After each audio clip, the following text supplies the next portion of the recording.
Oh. Warahmatullahi wabarakatuh. Alhamdulillahirabbil alamin.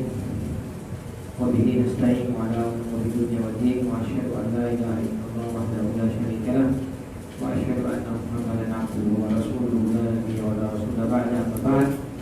Allahumma shalli ala Muhammad wa ala ali Muhammad kama shallaita ala Ibrahim wa ala ali Ibrahim wa barik ala Muhammad wa ala ali Muhammad kama barakta ala Ibrahim wa ala ali Ibrahim innaka Hamidum Majid. Alhamdulillah, segala puji bagi Allah Subhanahu wa taala pada kesempatan sore yang mulia ini, di awal-awal daripada bulan Rajab. Allah Subhanahu wa taala kembali mempertemukan kita di rumah dari rumah-rumahnya ini untuk bersama-sama memperdalam pemahaman kita tentang agama Allah Subhanahu wa taala ini. Dan ini sebuah kesyukuran yang sangat luar biasa yang harus senantiasa kita buktikan dalam kehidupan keseharian kita, bahwa ini adalah sebuah nikmat yang Allah Subhanahu wa taala berikan kepada kita semuanya. Ikhwah dan akhwat jemaah sekalian yang sama dirahmati Allah Subhanahu wa taala, insyaallah kita akan kembali melanjutkan pembacaan kita, yaitu kitab Mukhtasar Minhaj al-Qasidin yang dikarang oleh Imam Syekh Ahmad Ibn Abdurrahman Ibn Qudamah Al-Maqdisi rahimahullahu ta'ala. Sebelum memulai, ada beberapa hal yang mungkin perlu saya kembali mendengarkan ingatan kita melihat fenomena yang ada di hadapan kita hari ini. Tentu saja semua kita membaca, mendengarkan, bahkan melihat apa yang sedang diributkan oleh dunia hari ini. Ya, ada satu peristiwa yang sedikit demi sedikit ini mengguncangkan dunia ini. Kita semua baca, kita semua saksikan bagaimana satu dari makhluk Allah Subhanahu wa taala yang Allah Subhanahu wa taala ciptakan dengan hikmah-hikmahnya itu kemudian menyerang manusia, yang mengakibatkan jutaan jiwa terpapar oleh penyakit ini. Dan seorang muslim dalam kehidupan itu harus senantiasa mengambil ibrah, mengambil pelajaran dari setiap peristiwa-peristiwa yang terjadi. Ya, tentu saja ada beberapa hal yang terjadi di hadapan kita saat sekarang ini. Yang pertama, apa yang merebak sekarang, virus corona yang tidak habis-habis. Ya, saya tadi sebelum di sini sempat membuka-buka medsos, melihat ada salah seorang kawan yang mengupload penyebaran virus ini, yang ternyata kebanyakan negara-negara yang diserang bukan negara-negara yang terbelakang dari sisi ekonomi. Ya, bukan negara-negara yang selama ini dilihat bahwa negara-negara itu umum. Ya, bukan juga negara-negara yang selama ini yang dianggap negara-negara terbelakang.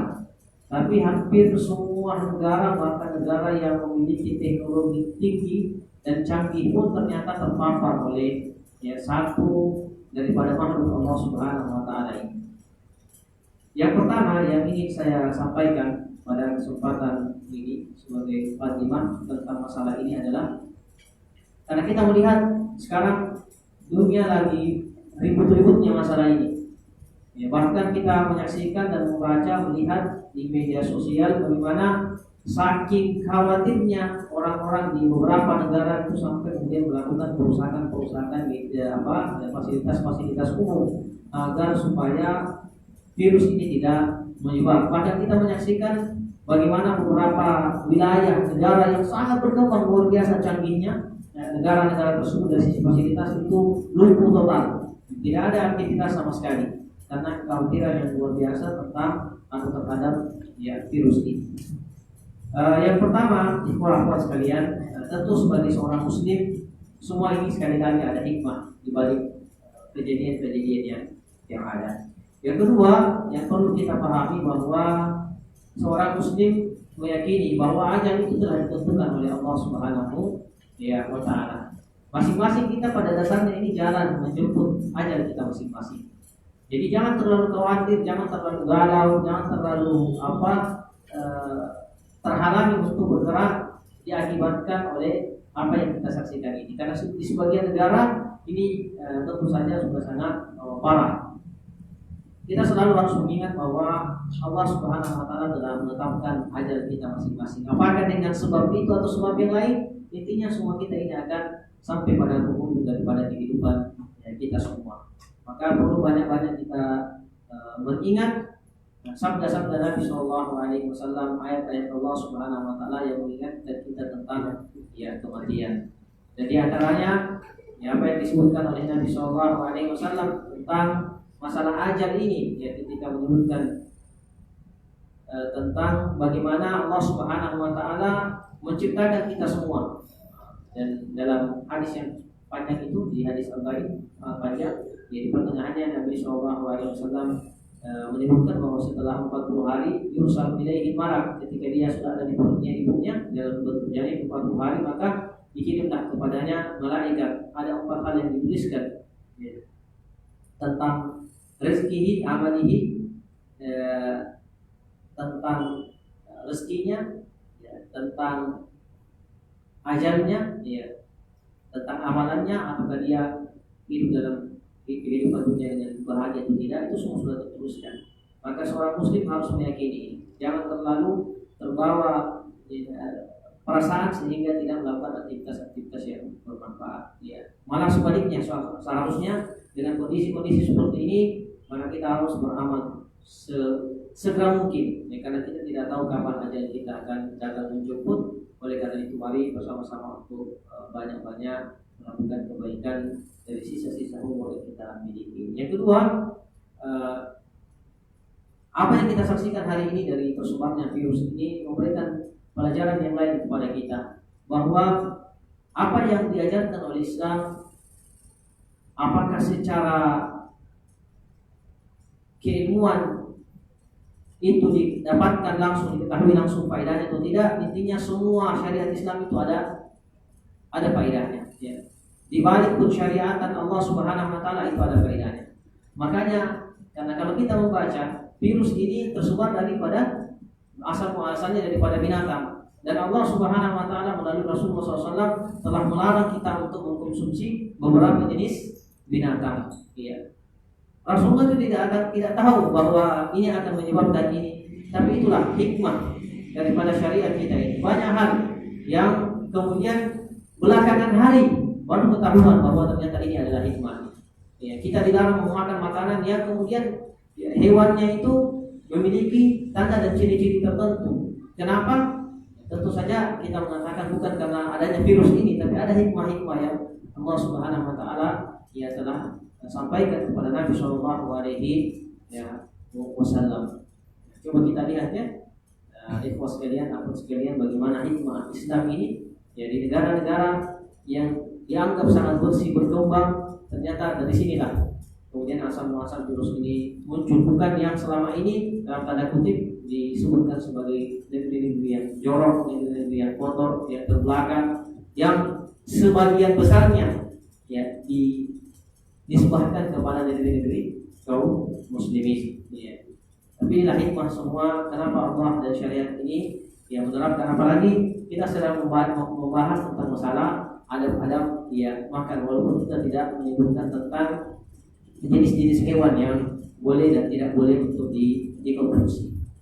Yang berikutnya yang perlu saya sampaikan pada mukadimah ini, selain masalah tersebarnya virus tadi, itu adalah masalah yang lebih dahsyat lagi daripada itu, apa yang kita saksikan, bagaimana kezaliman, pembunuhan, penyiksaan terjadi terhadap saudara-saudara kita di India, yang notabene memang mereka hidup dalam komunitas yang hampir semuanya beragama atau selain Muslim. Ini tentu saja merupakan sebuah kesedihan bagi kita semuanya bahwa ini terjadi di negara-negara yang kemudian mengusung nilai-nilai perdamaian. Kita sangat sayangkan sebelumnya terjadi di Rohingya, yang presidennya mendapatkan Nobel ya perdamaian, tapi ternyata kaum muslimin yang minoritas tidak bisa hidup tenang di negeri tersebut. Sekarang terjadi lagi di hadapan kita, sudah puluhan yang korban jiwa sudah puluhan, yang terluka sudah ratusan, mungkin sudah ribuan, rumah, kendaraan semua. Ya, bahkan yang paling parah dan paling memiriskan hati kita adalah adanya tempat ibadah, yaitu masjid Allah Subhanahu wa taala yang dinodai kehormatannya, dibakar Al-Qur'an kitab suci umat Islam, kemudian dinodai kehormatannya, dibakar, dilecehkan dan seterusnya. Ini tentu saja merupakan sebuah kesedihan yang sangat mendalam di tengah-tengah kaum muslimin. Dan sekali lagi tidak akan terjadi sebuah peristiwa kecuali di balik peristiwa itu ada hikmah-hikmah. Ya, ada hikmah-hikmah. Sekarang ya tergantung lagi kembali kepada kita. Kita bisa menangkap hikmah tersebut atau tidak. Tapi secara umum, ikhwah sekalian, apa yang terjadi ini di antara hikmah yang paling penting adalah Allah Subhanahu wa taala ingin melihat seberapa kuat ukhuwah di antara kita, seberapa erat persaudaraan di antara kita kaum muslimin yang dibatasi saat sekarang ini dengan garis-garis teritorial negara-negara tertentu. Ya, padahal pada konsep asalnya innamal mu'minuna ikhwah. Jadi persaudaraan muslim dengan muslim yang lainnya diikat oleh tadi akidah, keimanan. Nah, ini yang ingin tentu saja dilihat oleh Allah Subhanahu wa taala sejauh mana kekuatan persaudaraan kita. Oleh karena itu, apa yang terjadi saat sekarang ini sangat kita sayangkan. Semoga tidak terjadi di tempat-tempat yang lainnya, dan semoga segera terselesaikan dengan baik. Dan hikmah yang kedua yang bisa kita petik dari perjalanan apa yang kita saksikan terhadap saudara-saudara kita di India ini adalah seorang yang diberikan Allah Subhanahu wa taala amanah untuk mengambil kebijakan, semestinya mengambil kebijakan yang bijak. Ya. Karena apa yang terjadi ini sebenarnya adalah asal muasal dari kebijakan yang tidak jelas, ya, atau kebijakan-kebijakan yang ditetapkan oleh pimpinan yang kemudian memicu provokasi, dan terjadilah apa yang kita saksikan, kaum muslimin yang jumlahnya minoritas, padahal jumlah mereka 200 juta tapi masih minoritas. Ya, karena jumlah yang lainnya tentu saja jauh lebih banyak. Oleh karena itu, mari kita membantu saudara-saudara kita dimanapun mereka berada. Minimal mungkin kalau kita tidak bisa membantu secara fisik, maka ada dua hal yang bisa kita lakukan. Yang pertama, membantu mereka secara moral. Ya, secara moral kita semangati, kita membuat status-status dukungan kepada mereka, motivasi kepada mereka, sehingga dunia ini bisa melihat. Dan ini yang paling kita sangat sayangkan, ibu-bapak sekalian, adalah jika umat Islam yang terzalimi seperti ini, tidak banyak media yang meliput, tidak banyak hal yang memberitakan. Ini sangat disayangkan terjadi. Yang kedua, mari kita bantu saudara-saudara kita dengan bantuan finansial kita. Mungkin kita memiliki harta yang lebih, mungkin kita diberikan Allah Subhanahu wa taala kelebihan rezeki, mari kita bantu saudara-saudara kita, ya. Nabi SAW mengatakan, Allahu fi auni 'abdi maka al-'abdu fi auni akhihi. Allah Subhanahu wa taala akan senantiasa menolong, membantu seorang muslim selama dia senantiasa membantu saudaranya yang lain. Maka ini beberapa hal sebagai respon apa yang kita saksikan di tengah-tengah kehidupan kita. Intinya, mari kita bersama-sama terus meningkatkan kualitas ibadah kita kepada Allah Subhanahu wa taala, karena ajal ini terus membayang-bayangi kita. Kita tidak paham dan tidak tahu kapan, di mana, seperti apa dia akan datang menghampiri kita. Tapi kalau membayang-bayangi, dibayang-bayangi terus. Ya, kita terus dibayang-bayangi oleh ajal ini. Baik, itu apa sekalian yang dimuliakan Allah Subhanahu wa taala, karena kita masuk pada pembacaan kita. Ini bagian terakhir. Dua bab terakhir dari pembahasan adab makan. Ya, sebelumnya kita sudah jelaskan tentang bagaimana makan sebelum makan, pada saat makan, setelah makan, bagaimana semua adab-adabnya. Ini telah kita sebutkan. Ya.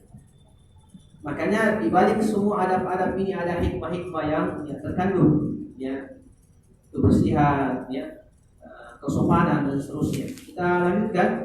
sekarang kita masuk pada bab ya.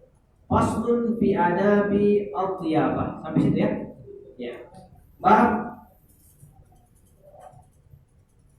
tentang adab-adab ketika kita diundang, ya, diundang makan, ya. Al-dhiyafah di sini itu kan bertamu ya. Ya. Ketika bertamu atau diundang makan, al-dhiyafah artinya sebenarnya secara umum adalah al-walimah. Kalau orang Indonesia dibilang walimah, dia paham satu saja. Walimah itu perkawinan. Padahal sebenarnya al-walimah itu ada beberapa jenis. Dan walimah secara umum ketika orang memanggil kita, mengundang kita untuk datang ke acaranya makan, syukuran, itu disebut dalam bahasa Arab dengan istilah al-walimah. Sama dengan juga ketika kita diundang hadir dalam sebuah acara pernikahan, maka itu juga disebut dengan ya al-walimah. Dan al-walimah juga misalnya kita mengumpulkan di sana saudara kita hadir pada acara-acara syukuran, itu juga disebut dengan walimah. Jadi itu juga disebut dengan al-walimah. Jadi walimah ini dalam bahasa Arab bukan hanya satu artinya, memiliki banyak arti yang pada intinya adalah ketika kita dipanggil, diajak oleh orang lain untuk hadir menikmati suguhan makanan, maka itu disebut dengan walimah. Makanya di sini faslun fi adabil dhiyafah, bab tentang bagaimana kalau kita dipanggil untuk bertamu, ya, makan. Yang pertama beliau mengatakan, rahimahullah, Imam Ibnu Qudamah mengatakan, wa min adabid dhiyafati, di antara adab bertamu, dan ini tentu saja kembali memberikan sebuah petunjuk kepada kita luar biasanya Islam ini. Dari makan, sebelum makan, setelah makan, pada saat makan, bertamu, semua diatur. Semua diatur. Ya, hal-hal yang mungkin dalam kehidupan kita ya sederhana saja. Ini kan kalau datang makan ya makan saja, kalau selesai sudah pulang. Ya.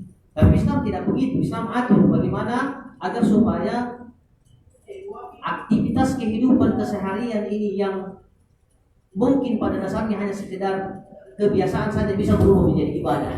Ya. Bisa berubah menjadi ibadah. Makanya wa min adabid dhiyafah, kata beliau, di antara adab-adab yang bertamu itu atau diundang hadir dalam sebuah majelis atau sebuah acara makan adalah an yaqsida bi da'watihi al-atqiya duna al-fusaq. Ya, jadi kalau kita mengundang orang untuk datang dalam acara-acara kita, maka pilihlah yang kita undang itu adalah orang-orang yang soleh, bukan orang-orang yang fusaq, orang-orang fasik, bukan pelaku maksiat, bukan pendosa. Ya. Ini tentu saja menunjukkan kepada kita bahwa yang diundang pun itu kita pilih-pilih. Ya. Siapa yang diundang untuk hadir dalam acara-acara kita? Karena kenapa, kata beliau? Wa qala ba'du salaf, ya, sebagian salafus salih itu mengatakan la ta'kul illa ta'amat taqiyyin wa la ya'kul ta'amat illa taqiyyun. Ya, janganlah la ta'kul illa ta'amat taqiyyin, janganlah engkau makan kecuali memakan makanan orang-orang yang bertakwa, dan janganlah sampai makananmu itu dimakan kecuali orang-orang yang bertakwa. Ya, artinya kalau kita mengundang-undanglah orang-orang yang bertakwa untuk menikmati sajian-sajian kita, ya, dan jangan sampai yang makan makanan kita ini adalah para pendosa, ya, para pemaksiat ya, kepada Allah Subhanahu wa Ta'ala. Dalam sebuah hadis, kalau dalam hadis disebutkan la tusahibu illa mu'minan, janganlah engkau menemani kecuali orang-orang yang beriman. Ya, la tusahibu illa mu'minan wa la ya'kulu ta'amaka illa taqi. Dan jangan sampai makanan-makanan hidangan-hidangan di rumahmu itu ya dicicipi kecuali dari orang-orang yang ya, bertakwa dan orang-orang yang soleh. Dan ini menunjukkan ikhwas sekalian bahwa dalam kehidupan ini seorang muslim dituntut untuk berkawan dengan kawan-kawan yang soleh, mencari teman-teman yang soleh, ya, sehingga dengan itu ia bisa mendapatkan manfaat-manfaat dari kesolehan temannya. Ya. Bahkan dalam masalah urusan undang-mengundang pun diutamakan untuk mengundang orang-orang yang soleh. Ya, kenapa? Karena mereka memakan makanan kita, hidangan kita itu semua keberkahan. Ya, mereka memakan makanan kita yang kita masak, yang kita hidangkan itu adalah semua ya keberkahan. Dengan itu mereka lebih kuat lagi beribadah, lebih semangat lagi beribadah. Maka dengan ibadah mereka dari apa yang kita telah siapkan itu akan ya berimplikasi pada ya semangat mereka beribadah, dan juga kita akan mendapatkan amal atau ya, pahala daripada ya ibadah mereka.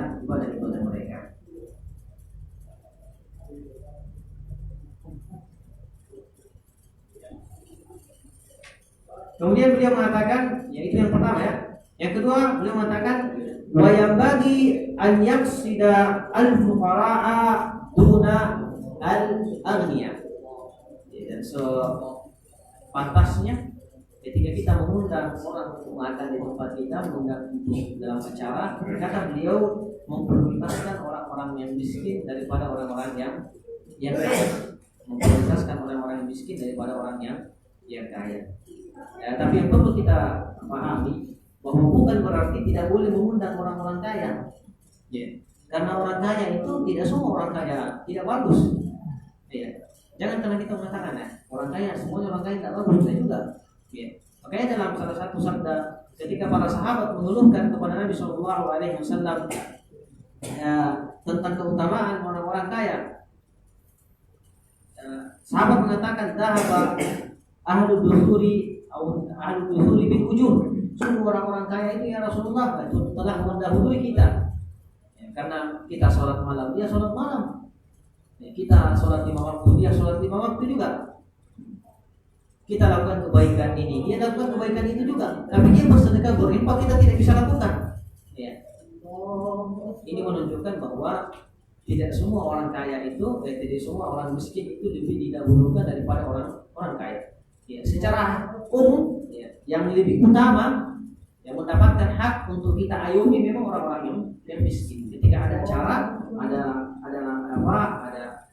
undangan makan misalnya dari kita, maka ya, kita prioritaskan orang-orang miskin yang ada di sekitar kita. Tapi tidak wajib harus orang miskin. Jangan sampai ada nanti yang mengatakan kalau begitu tidak usah undang-undang orang-orang kaya, yang miskin-miskin saja yang kita yang undang. Karena tidak semua juga orang miskin itu taqi. Ya, tidak semua orang yang tidak memiliki kelebihan harta itu bertakwa kepada Allah Subhanahu wa taala, dan ini orang yang paling rugi. Sudah miskin bermaka lagi sama Allah Subhanahu wa taala. Kalau orang kaya mungkin orang memang kaya, jadi mereka sombong. Kalau ini sudah miskin sombong lagi, tidak mau beribadah. Dan sombong itu dalam definisi Islam dua, apa itu? Ghaltun nas, yang pertama adalah menganggap rendah orang yang lain, yang menganggap remeh orang yang lain. Yang kedua, kesombongan dalam definisi Islam itu adalah menolak kebenaran. Jadi wayang bagi anyaksi dan fuqara dunal aghniyah. Jadi tidak mutlak ya. Yang sampai ada yang mengatakan tadi Ustaz jelaskan begitu, jadi besok-besok tidak usah undang orang-orang kaya, tidak. Jadi dipilah-pilih saja kira-kira ya seperti ya apa.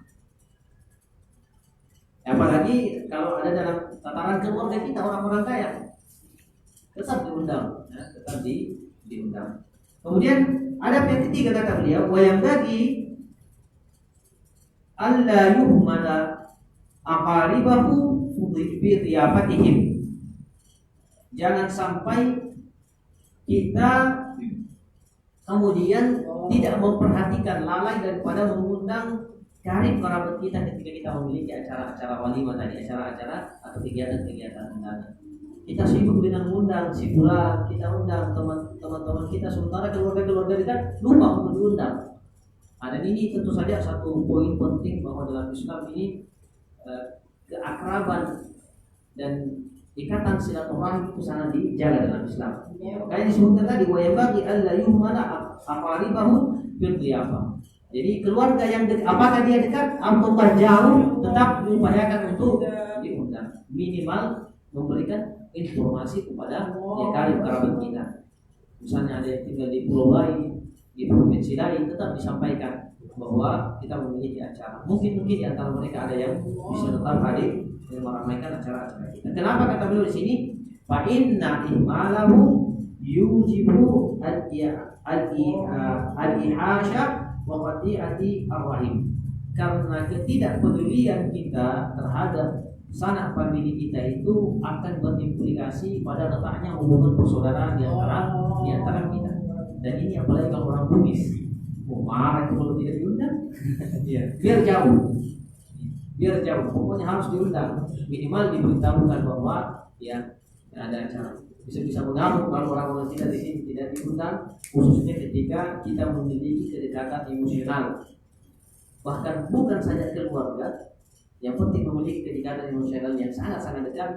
Itu kadang-kadang mereka marah itu kalau tidak diundang. Apalagi kalau memang sudah ya secara emosional sudah sangat dekat dan juga secara hubungan keluarga sudah ya sangat dekat. Makanya Islam sangat memperhatikan ini. Ya, kalau ada acara undang ya saudara-saudara yang dekat kepada kita atau keluarga dekat ya kita.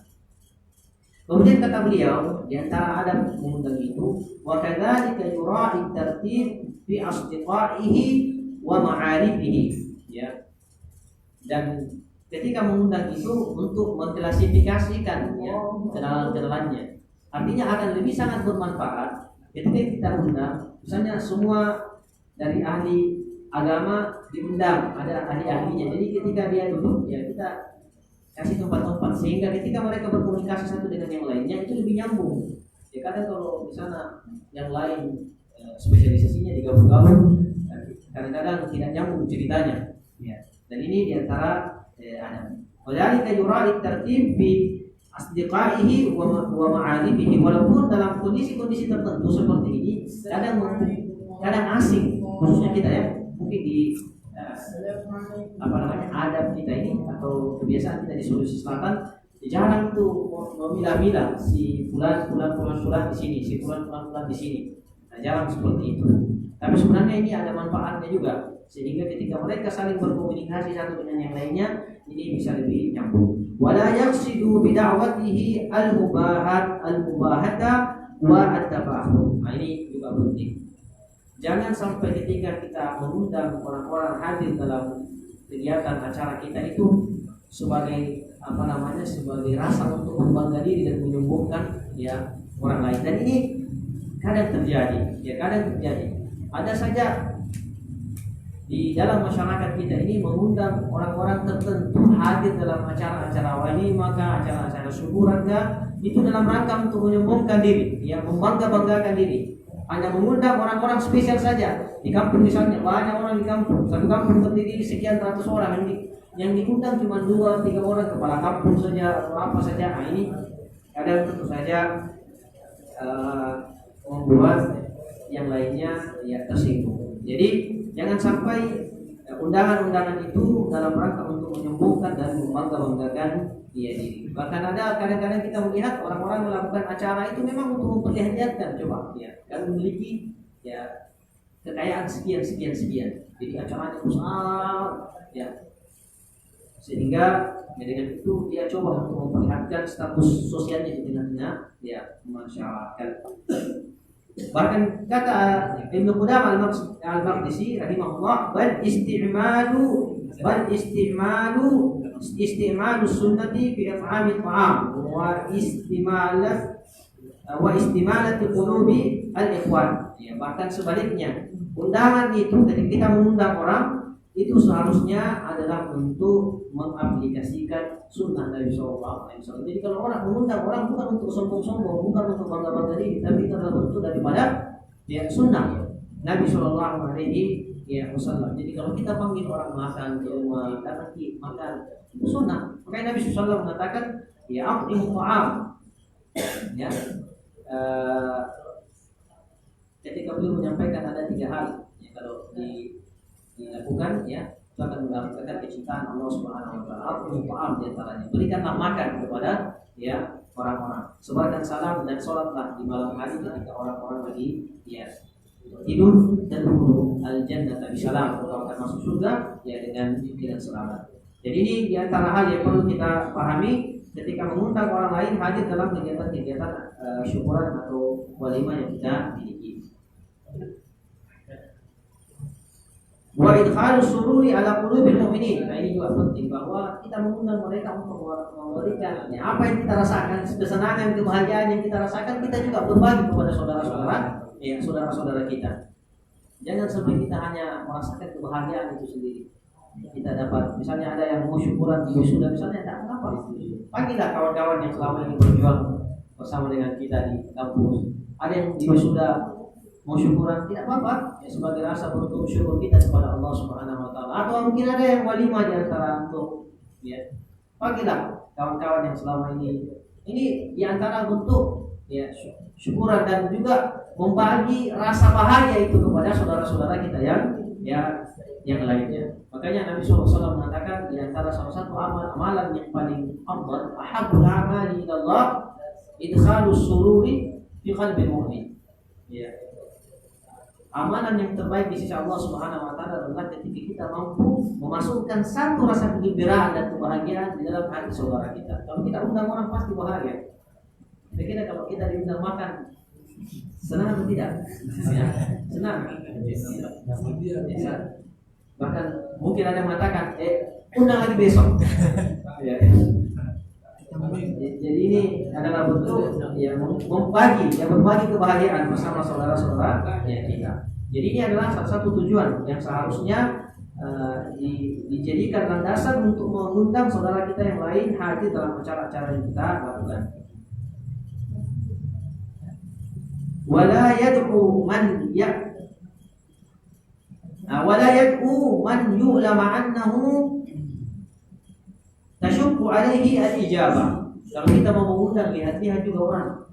Jangan sampai orang di ujung timur sana sulit sekali datang ke sini, kita undang juga. Jadi kata beliau di antara ada mengundang, kalau kita undang orang, ya, wala yad'u man yu'lama annahu tasyukku alaihi al-ijabah. Jangan mengundang orang yang kemungkinan besar akan sangat berat hadir. Ya, mungkin karena jarak atau mungkin karena kemampuan, itu kembali kepada kita. Tapi kalau ada orang-orang Bugis Makassar di sini, ya harus mengundang. Tapi ini diantara ada. Ya. Tinggal bagaimana dalam aplikasinya kita melihat saja. Ya mungkin ada saudara kita yang sangat jauh yang tidak diinformasikan saja seperti itu. Ya, tapi kalau misalnya kemungkinan besar memang tidak bisa dari tempat orang tersebut ke tempat kita, harus naik pesawat, naik kapal laut, setelah itu baru naik kendaraan darat lagi dan seterusnya yang sangat sulit. Maka ini ya tinggal kita melihat kondisinya. Jika memang sangat sulit maka tidak perlu diundang. Au idza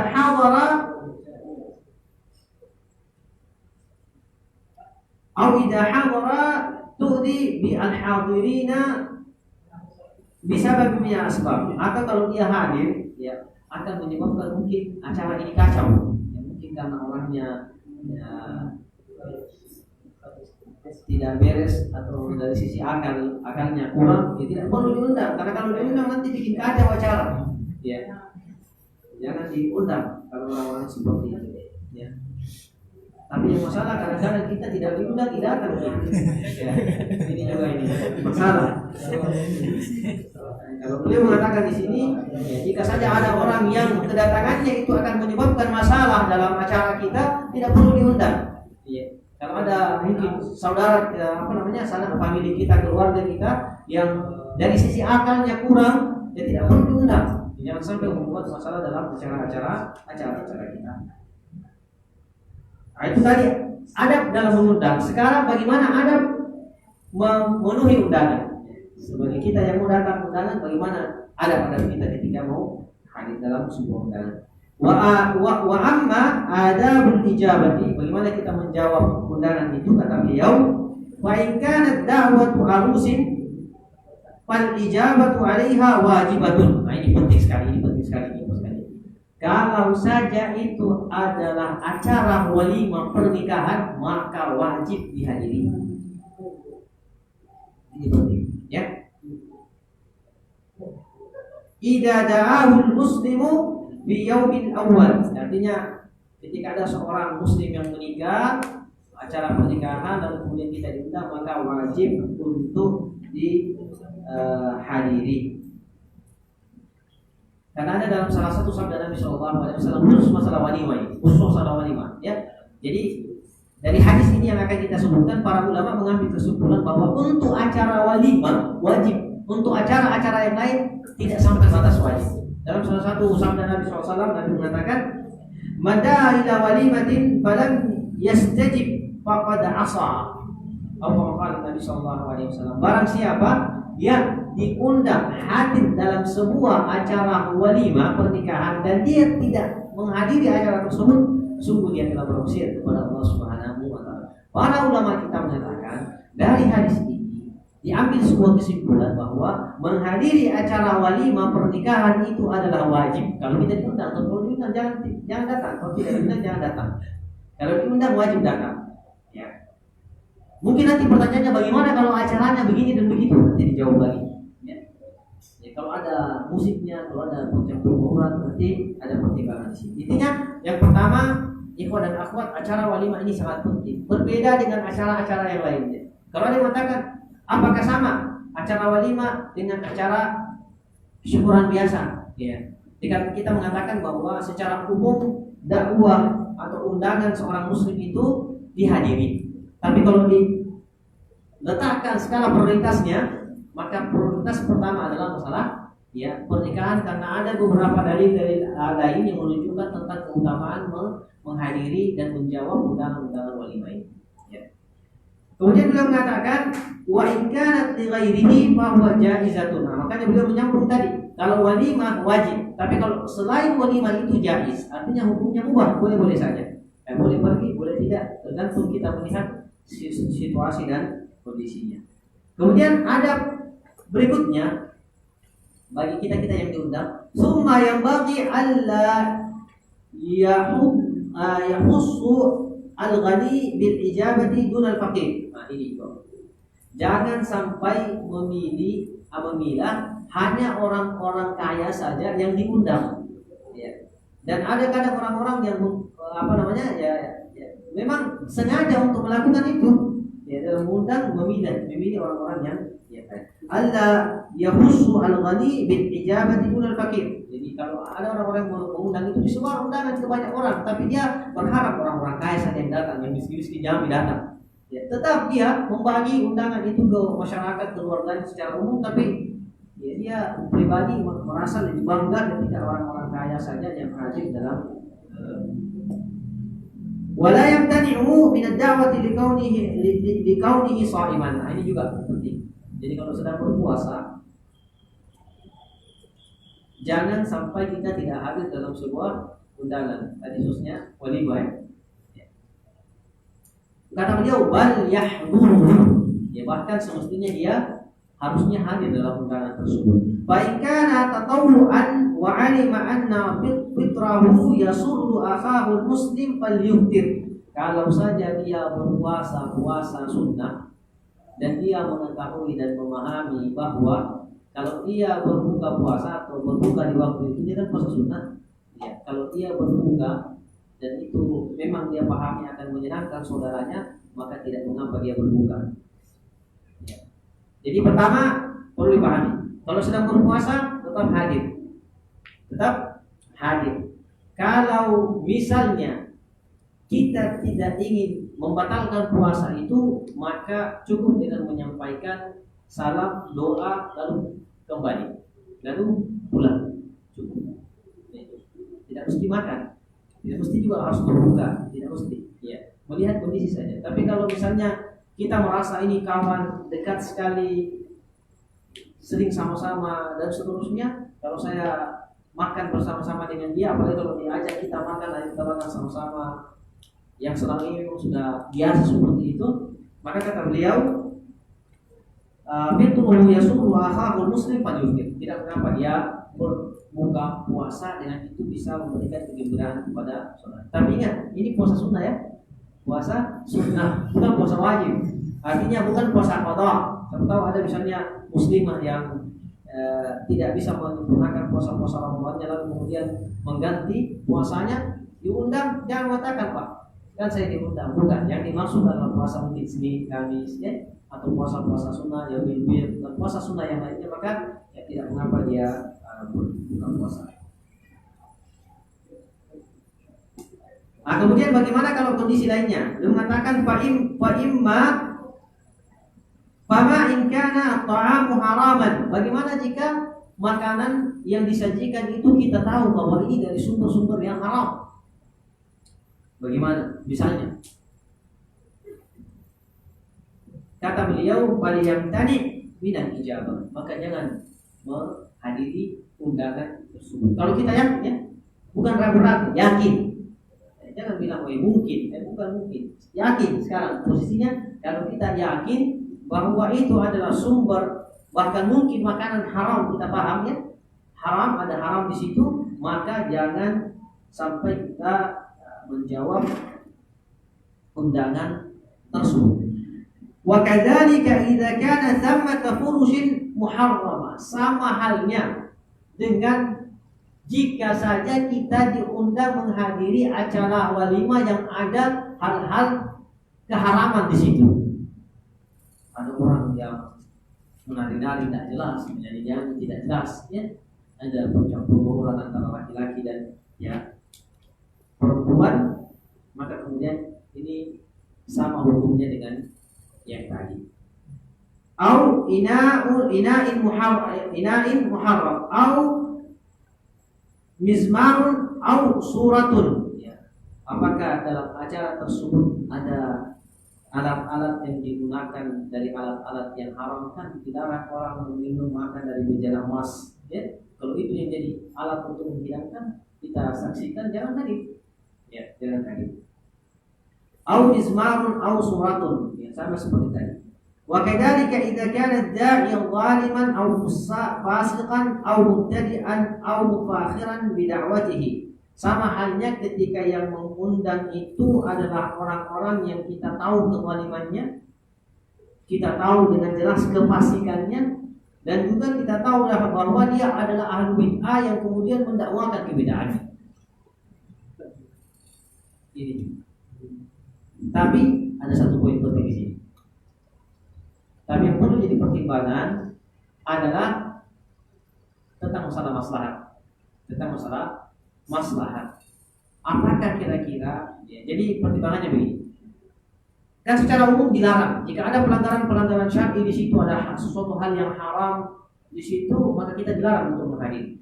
Tapi jika kita mampu hadir dan bisa mengubah kemungkaran itu, atau minimal menurunkan tingkat daripada kemungkaran itu, maka boleh. Maka boleh, itu yang pertama. Ya. Yang kedua adalah masalah bagaimana jika keluarga dekat. Ini berkaitan dengan tadi silaturahim lagi, ya. Berkaitan dengan tadi silaturahim dengan ya, saudara dan sanak famili kita. Dan ini juga bagian daripada bagaimana proses untuk mendakwahi mereka. Karena semakin jauh kita dari mereka, ini akan semakin sulit proses kita untuk berdakwah. Jadi ini tinggal kembali melihat kepada maslahatnya, dan maslahat itu berbeda-beda antara satu orang dengan orang yang lain. Tinggal melihat. Ya. Kalau misalnya permisalan saja. Kalau misalnya saya melihat bahwa walaupun saya tidak hadir, maka saya bisa mendakwai dan masih sempat untuk melakukan pendekatan dakwah kepada mereka di luar daripada acara ini. Tapi kalau kita melihat bahwa dengan hadirnya kita pada acara ini, ya, ini akan memberikan peluang yang sangat besar untuk kita untuk mendakwai mereka, maka silakan menimbang-nimbang ya masalah tersebut. Tentu saja kalau kita hadir, maka kita mengupayakan semaksimal mungkin untuk terhindar daripada kemungkaran yang ada dalam acara yang tersebut. Jadi paham ya? Kemudian kita lanjutkan, wa yanbaghi an la yaqsida bil ijabati ila da'wati nafsil aql bal yanwi bihi al-iqtida' bis sunnah. Jadi seorang juga yang diundang, jangan hanya melihatkan menjawab undangan itu karena mau makan saja. Artinya pergi makan dulu. Tapi jadikanlah menjawab undangan ini adalah sebagai aplikasi daripada sunnah, ya, kewajiban kita kepada saudara kita. Ini masalah niat sebenarnya ini penting. Masalah niat, ya, niat ini sangat penting. Jadi ketika kita diundang, kita datang dalam menjawab undangan, menghadiri undangan tersebut bukan semata-mata karena mau pergi makan, ya, tapi kita hadir. Tentu saja makan ada di situ, tapi yang lebih penting daripada itu adalah meniatkan bahwa ini adalah upaya kita menerapkan sunnah-sunnah Nabi Shallallahu Alaihi Wasallam. Wa ikramu akhihi al-mu'min, dan ini juga adalah salah satu bentuk daripada menghormati saudara-saudara kita muslim yang lainnya. Wa yanwi siyanata nafsihi amman yusi'u bihi dhann. Dan kita menghadiri acara-acara seperti undangan agar kita terhindar daripada prasangka-prasangka buruk. Ini orang tidak datang, kenapa lagi dia tidak datang? Dia benci sekali memang mungkin saya ini. Saya setiap kali undang nggak pernah datang. Jadi memang dan ini penting sekali ibu bapak sekalian adalah upaya kita untuk menghindarkan diri daripada prasangka-prasangka buruk saudara-saudara kita itu penting. Ya, penting untuk kita menghindarkan diri. Jadi kalau misalnya diundang hadir.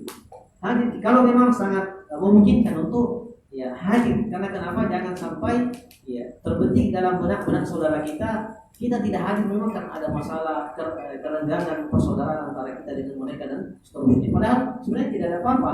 Ya, tapi karena memang kita juga tidak juga dijawab, tidak juga memberikan alasan, tidak juga memberikan sebab tidak hadir. Jadi orang memang ya, mungkin secara nalurinya muncul prasangka-prasangka yang buruk. Jadi ketika kita diundang memang ya berupaya semaksimal mungkin untuk hadir. Farubbama qila anhu idza imtana hada mutakabbir. Kata beliau kasih contoh di sini bahwa mungkin saja orang mengatakan kalau kita tidak hadir dalam acara mereka memang itu sombong sekali. Tidak pernah hadir dalam acara-acara saya. Saya undang 10 kali, biar sekali saja dia tidak pernah hadir. Dan ini fakta fakta dalam kehidupan kita.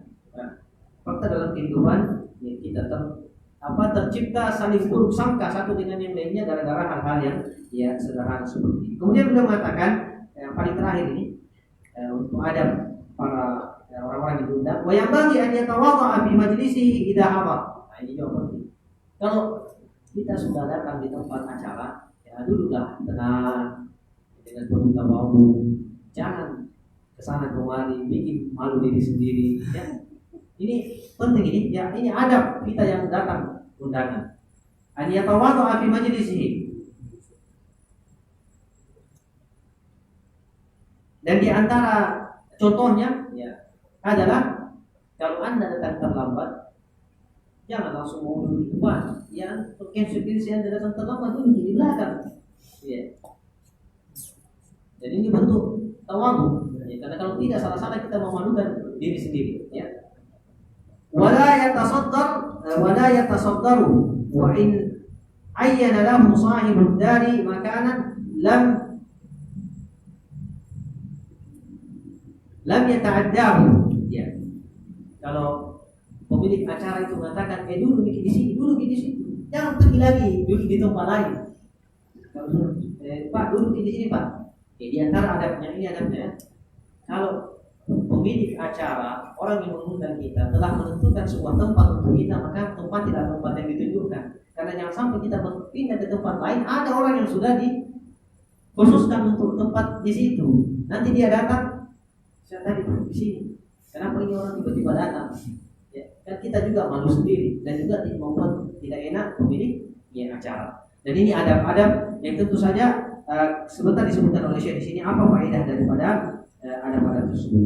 Wala yuksiru dhanna wala yuksiru an-nazara ila makani alladhi yakhruju min aw yukhraju minhu ta'am. Ini juga penting.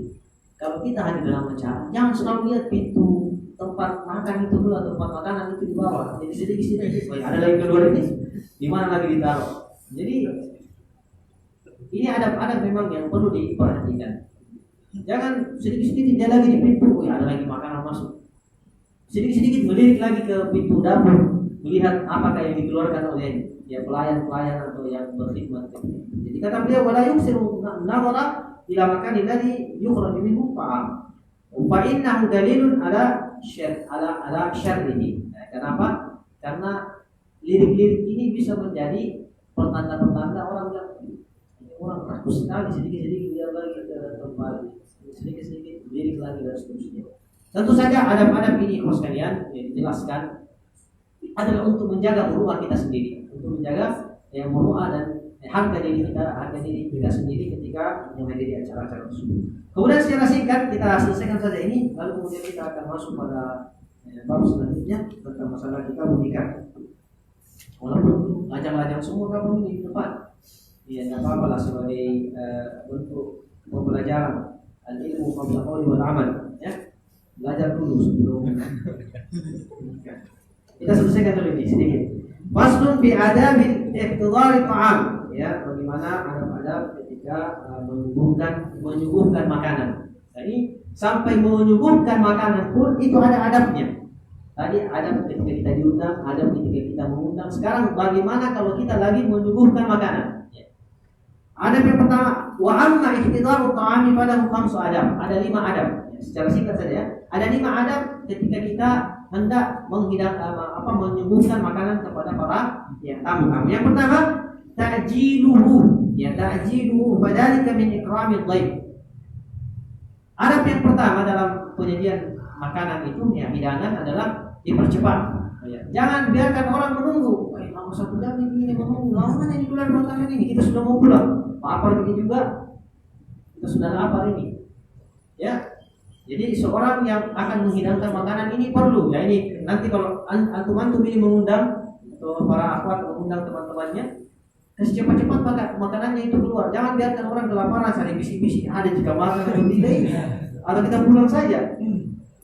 Ya, percepat karena ini diantara bentuk menghormati tamu. Dan menghormati tamu ini adalah salah satu kewajiban, ya, di dalam agama Islam. Ya, ikramul dhaif. Yang kedua adalah taqdimul Fatihah awwalan qabla ghairiha. Ini kita bisa perbincangkan. Katanya di antara hal yang dianjurkan menghidangkan makanan itu adalah menghidangkan buah-buahan terlebih dahulu sebelum makan berat. Ya. Wadhalika asbahu fi babid thib, kata beliau, karena ini akan lebih bermanfaat dari sisi kesehatan. Dalilnya dari mana? Firman Allah Subhanahu wa taala dari surah Al-Waqiah ayat 21-22, wa faqihatin mimma yatakhayyarun, dan dari buah-buahan yang mereka inginkan, ya, yatakhayyarun yang mereka pilih, wa lahmi tayrin mimma yashtahun, dan dari daging-daging, ya, itu yang mereka inginkan. Dan sebagian ulama mengatakan bahwa ini menunjukkan bahwa buah-buahan itu lebih dulu daripada makanan berat. Walaupun para ulama tafsir kita mengatakan waw di sini bukan waw yang menunjukkan tertib, ya, harus ini dan ini, tidak. Ya. Tidak harus, tidak mesti. Jadi kalau ada juga menghidangkan makanan lebih dulu dan kemudian Fatihah, maka tidak mengapa. Ya. Tsumma afdalu ma yataqaddamu ba'da al-Fatihah al-laham. Kemudian setelah makan buah itu adalah makan daging, al-laham. Khususan al-mashwi, khususnya makanan-makanan atau daging-daging yang dipanggang. Daging-daging yang dipanggang. Tsumma afdalu ta'am ba'da al-lahmi al-tari. Ya. Sebaik-baik makanan yang dihidangkan, jadi setelah buah-buahan hidangkan daging. Ya, daging yang paling bagus kalau mau yang dipanggang, yang dibakar itu. Dan ini kalau kita mau betul-betul ikram dhaifnya, menghormati, betul memuliakan tamu, ya, ini diantara yang disebutkan. Kemudian kalau mau yang lebih baik lagi daripada hanya daging itu adalah namanya at-tarid. At-tarid ini bentuk makanan yang termasuk makanan yang paling lezat lah bagi orang-orang Arab. Ya. Dia adalah daging dibungkus dengan roti, ya, daging dibungkus dengan roti, ya, pokoknya daging diadon, ada sebuah adonan, kemudian dia dibentuk menjadi sebuah makanan. Dan ini diantara makanan yang sangat disenangi oleh Nabi Shallallahu Alaihi Wasallam, sebagaimana yang disebutkan oleh Nabi Shallallahu Alaihi Wasallam menyebutkan itu, artinya Nabi SAW menyebutkan tentang keutamaan at-tarid ini. Beliau mengatakan Aisyah itu lebih utama daripada seluruh wanita yang ada. Sebagaimana at-tarid itu adalah sebaik-baik makanan yang ada. Ya, ini yang disebutkan oleh Nabi Shallallahu Alaihi Wasallam. Kata beliau, "Fadlu Aisyah ala min jami'i an-nisa ka fadli tharidi an jami'i ta'am, sebagaimana kita sebutkan tadi. Thumma halwa, lalu kemudian menghidangkan manisan, ya, menghidangkan manisan. Wa tatimu hadhihi thayyibat bi syurbil ma'il barid. Ya. Kalau mau melengkapi lagi hikmah kita kepada saudara-saudara kita, melengkapi semua tadi yang sudah kita sebutkan, tambahkan dengan air dingin. Tambahkan dengan air dingin. Wa takmilatul amr sabbul ma'il fatir 'ala al-yadi 'inda al-ghusli. Kalau mau melengkapi lagi itu, siapkan air hangat sebagai pembasuh tangan. Ya.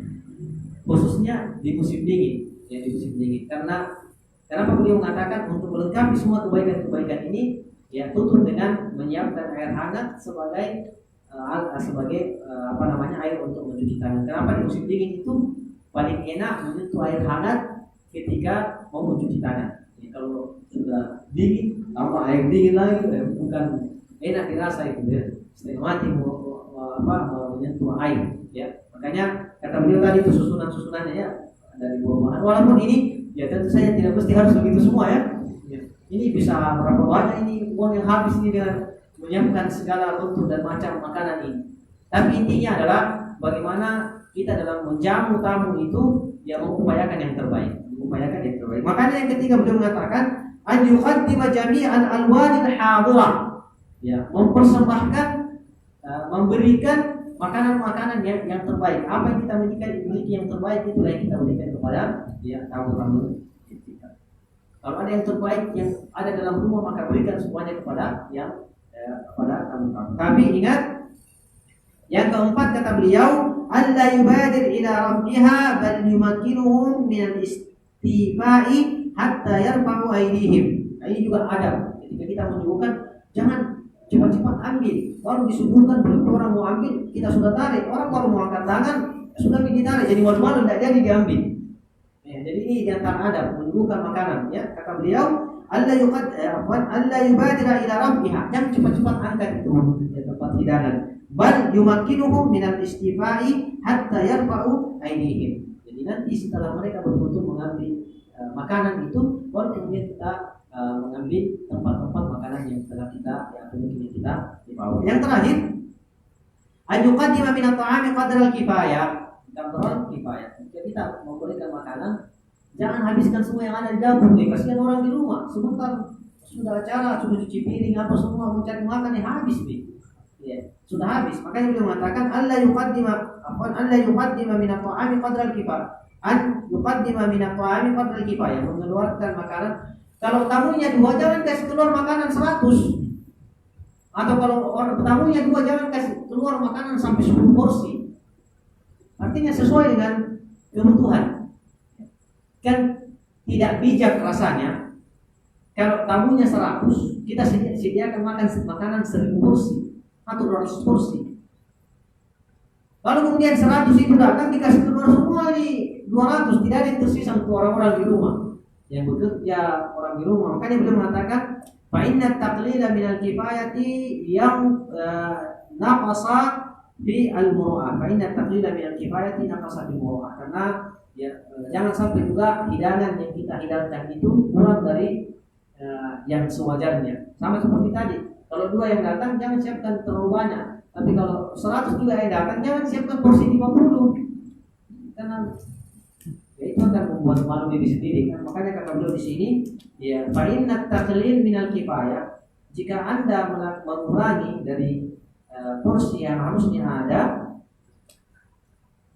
naqsun fil muru'ah, itu adalah merupakan salah satu hal yang bisa menjatuhkan harga diri kita di tengah-tengah, ya, para tamu.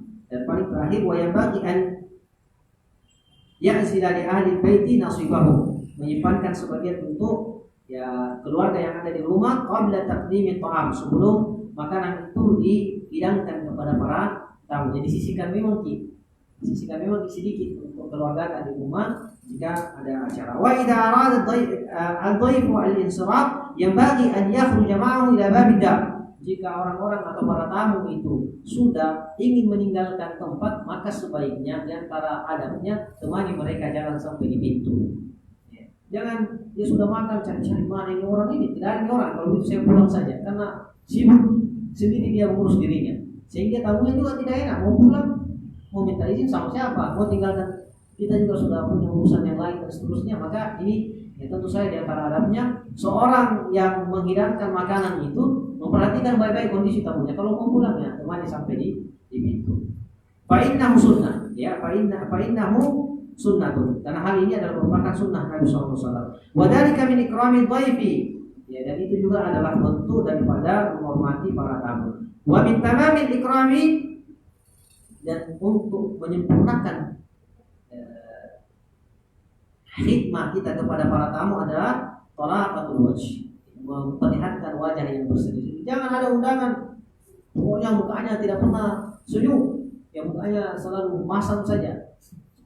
Nanti orang diundang datang, ini orang mengundang ikhlas, tidak, ini orang ini kita datang tidak ada senyum, tidak ada sapa, yang ada burung, ya masam mukanya dan seterusnya. Makanya ini diantara kesempurnaan menghormati tamu adalah memperlihatkan wajah yang senang, yang ceria, yang berseri. Motiful hadithi inda dukhuli wal khuruji ala al-ma'idah. Dan juga diantara adabnya adalah bagaimana kita bisa bercengkrama, berkomunikasi dengan baik dengan para tamu. Wa amma dhaifu, jadi yang paling terakhir sekali. Bagi para tamu, fayambaghi an yakhruja tiban nasi wa in jara fi haqqihi tasir. Seorang tamu itu ketika hadir dalam setiap acara, maka sepantasnya dia meninggalkan tempat dengan hati yang tenang, hati yang gembira, walaupun mungkin dalam pelayanan acara tersebut ada hal-hal yang masih kurang dia rasakan. Padhalika min husni khuluqi wa tawadhu, karena hal tersebut adalah merupakan kesempurnaan akhlak dia, kebaikan akhlaknya dan bentuk tawadhunya. Wala yakhruju illa bi ridha sahibil manzil wa izni. Dan jangan sampai dia keluar, kita ini tahu, jangan sampai keluar dari tempat acara itu tidak minta izin, datang saja makan langsung tiba-tiba hilang. Ya, seharusnya dia keluar meminta izin kepada siapa yang telah mengundang dia. Dan paling terakhir, wa yura'i qalbahu bi qadri wa yura'i qalbahu bi qadri al-qamati, ya. Dan yang paling terakhir adalah bagaimana seharusnya tamu itu untuk senantiasa menjaga perasaan tuan rumah. Jangan juga sudah diundang buat ulah lagi, sudah dipanggil makan ditambah malah membuat ulah, merepotkan ya sang tuan rumah. Itu adalah beberapa poin di akhwat sekalian tentang adab bertamu, ya, adab menghidangkan makanan, adab menjadi tamu, dan adab menjadi seorang yang mengundang di acara-acara. Saya kira seperti itu. Semoga ada manfaatnya yang kita ucapkan, dan yang paling penting sebenarnya ini adalah bagaimana pengaplikasiannya. Ya, ketika kita diundang, kita dipanggil dalam acara-acara tertentu. Saya kira demikian. Semoga ada manfaatnya. Subhanallahu wa bihamdihi, asyhadu an la ilaha illa anta, astaghfiruka wa atubu ilaik. Wassallallahu ala nabiyyina Muhammad wa ala alihi wasallam. Wassalamualaikum warahmatullahi wabarakatuh. Waalaikumsalam. Ya. Ada pertanyaan? Ya, silakan kalau ada pertanyaan dari buat ya. Ada pertanyaan kayaknya dari sana, silakan dilanjut.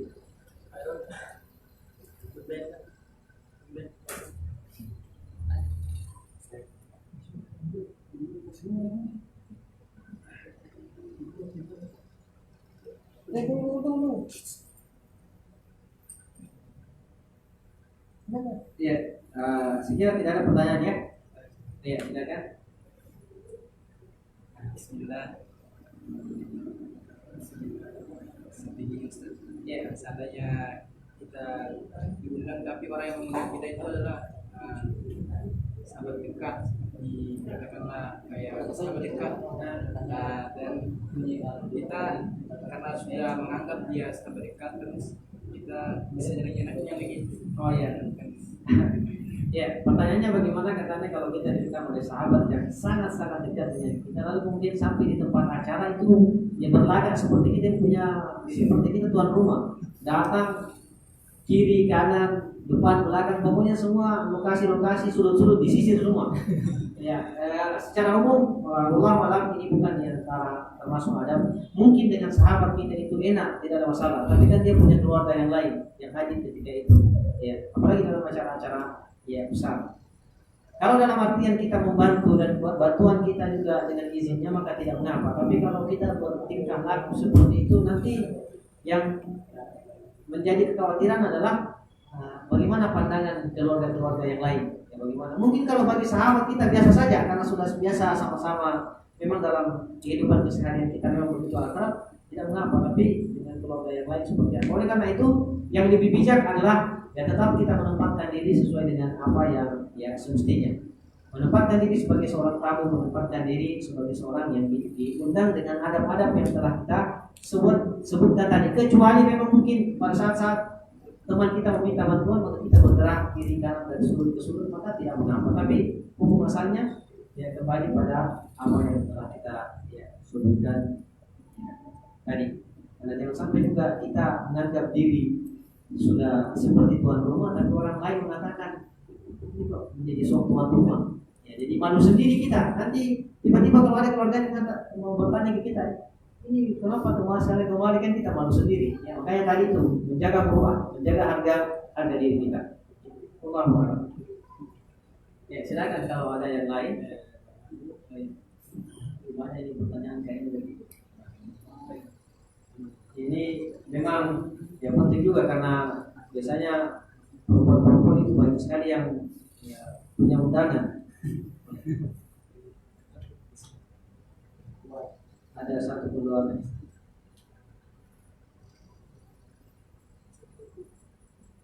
Ya, pertama pertanyaannya tentang hadis Nabi SAW kepada salah seorang sahabat, ya gulam sambillah wa kul bi yaminik. Wahai anak kecil, kalau mau makan, makanlah dengan mengucapkan bismillah dan makanlah dekat-dekat. Bagaimana kalau ada makanan yang jauh kita suka? Iya. Jauh-jauh kita suka. Yang mendekat dekat. Kita ambil dan itu tidak juga membuat orang-orang di sekitar kita menjadi tidak enak, maka tidak mengapa. Ya, apalagi seperti kemarin kalau kita menyebutkan makanan-makanan sifatnya terpisah-pisah, biji-bijian buah-buahan dan seterusnya, tidak mengapa. Ya masalah ini kalau misalnya memang kita makan dalam satu nampan, misalnya kita makan satu nampan, ya, orang sudah mau ambil di depannya tiba-tiba kita loncat habis. Ya, kalau misalnya cukup banyak tidak mengapa ini, insyaallah tidak mengapa ini yang pertama ini pertanyaan. Yang kedua,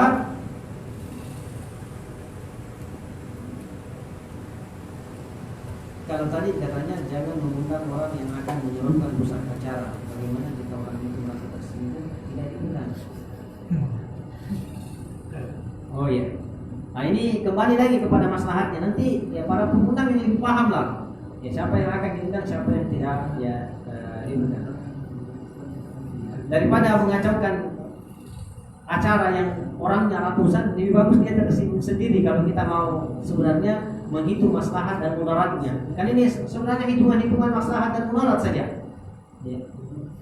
Nanti kita mengatakan jangan sampai satu orang tersinggung tidak diundang, tapi kalau diundang bisa mengacaukan ratusan orang yang hadir, bahkan ribuan orang, membuat 1000 tersinggung demi satu orang. Jadi bagus membuat orang satu tersinggung demi menyelamatkan 100 orang yang lainnya. Tapi tentu saja yang paling baik adalah mengupayakan jika yang diundang ini ya, misalnya kita memahami bisa mengacaukan acara yang ada, maka kalau diundang jadikan memang tempat ya di mana dia tidak bisa mengacaukan acara. Dicoba diformulasi, kan kita yang punya acara, misalnya kita yang punya acara, kita yang bisa atur itu acaranya seperti apa. Allah. Kemudian yang terakhir,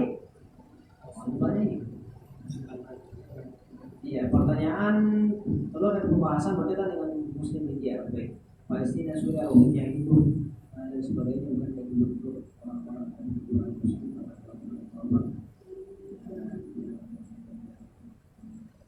Perangilah kaum musyrikin semuanya sebagaimana memerangi kaum muslimin. Apakah makna dari ini yang wajib memerangi kaum muslimin? Apakah makna dari ini yang wajib memerangi kaum muslimin dan kaum muslimin yang berperan? Saya baca semua ya. Bismillah. Keluar dari pembahasan berkaitan dengan muslim di India, Palestina, Suriah, Rohingya, Uyghur dan sebagainya, bukankah itu bentuk orang-orang kafir memerangi muslim? Padahal dalam Quran surat Taubah ayat 36 Allah berfirman, qatilul musyrikin kafatan, perangilah orang-orang musyrik itu semuanya, kama yuqatiluna kafatan, sebagaimana mereka memerangi kalian secara semuanya. Apakah makna dalil ini yang wajib memerangi kaum musyrikin hanya kaum muslimin yang diperangi, misalnya muslim India di India, atau semua kaum muslimin sebagaimana dari hadis kaum muslim itu berikan satu tubuh? Ya. Baik, bismillah. Tentu saja masalah perjuangan melawan musuh-musuh Allah Subhanahu wa taala, kewajiban itu yang paling wajib pertama adalah bagi kaum muslimin yang ada di wilayah tersebut. Ya. Jadi kewajiban yang paling wajib untuk berjuang membela harta, jiwa, agama, kehormatan, ya, harga diri, itu adalah orang atau kaum muslimin yang berada di negara tersebut. Bisa dipaham ya? Kalau tidak memungkinkan mereka melakukan perlawanan, maka kewajiban itu meluas. Kewajiban itu meluas. Meluas kemana? Wilayah negara kaum muslimin yang paling dekat dengan negara itu. Kalau negara kaum muslimin yang paling dekat tidak mampu memberikan bantuan kepada kaum muslimin yang ada di negara tersebut, maka kewajiban itu akan meluas lagi. Dan seperti itu seterusnya. Kewajiban itu akan terus meluas sampai di mana akhir daripada adanya kaum muslimin. Jadi apa yang kita saksikan sekarang yang paling wajib memang melakukan perlawanan adalah kaum muslimin yang ada di wilayah tersebut. Di Suriah, orang Suriah, ya walaupun orang-orang di sekitarnya sudah harus membantu ketika mereka tidak mampu. Jadi maknanya bukan hanya orang-orang yang diperangi saja itu yang wajib melakukan perlawanan, tapi kaum muslimin secara umum wajib melakukan atau memberikan bantuan kepada mereka sesuai dengan apa yang mereka sanggupi, dan bantuan itu banyak jenisnya. Ya tentu saja diantaranya adalah bantuan personil, pasukan kalau bisa, dan kalau tidak bisa maka ada bantuan mobil sebagaimana kita sebutkan tadi, dan ada bisa bantuan finansial sebagaimana yang telah kita sebutkan ya tadi. Jadi secara umum kewajiban membela kaum muslimin itu akan terus meluas sampai negara kaum muslimin itu bisa dibebaskan. Jadi apa yang terjadi sekarang itu juga adalah merupakan kewajiban kita bersama untuk bisa membela dan menyuarakan hak-hak yang dimiliki oleh saudara-saudara kita dimanapun mereka berada. Wallahu a'lam. Saya kira cukup ya. Bisa lagi? Ya silakan. 2 menit lagi. Ya. Seandainya ada acara di tetangga kita, tapi tetangga kita itu karena sudah menganggap bahwa akan menghadiri undangan, tapi dia tidak mengundang secara langsung. Kalau misalnya pertanyaannya begini, ya bagus juga. Kalau misalnya kita bertetanggaan, ya, lalu kemudian tidak diundang untuk hadir dengan perasaan bahwa ya kan sudah tetangga, otomatis akan hadir. Kalau adat istiadatnya sudah biasa seperti itu, ya apa artinya adat yang tersebar dalam masyarakat itu sudah seperti itu, maka tidak mengapa hadir.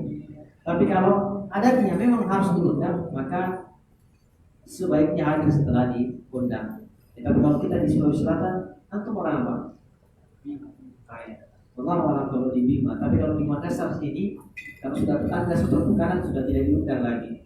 Mungkin kalau di Bima, Allah malam adatnya, jadi tergantung kepada daerah-daerah yang masing-masing. Kalau di sini kadang kalau tetangga tidak perlu diundang, karena gimana mau diundang, tiap hari dia mati di rumah kerja. Ya. Saya kira begitu. Semoga ada manfaatnya kepada sekalian. Insyaallah semoga bisa bertemu lagi pada pertemuan yang akan datang. Subhanallah wa bihamdihi, Assalamualaikum warahmatullahi wabarakatuh. Oh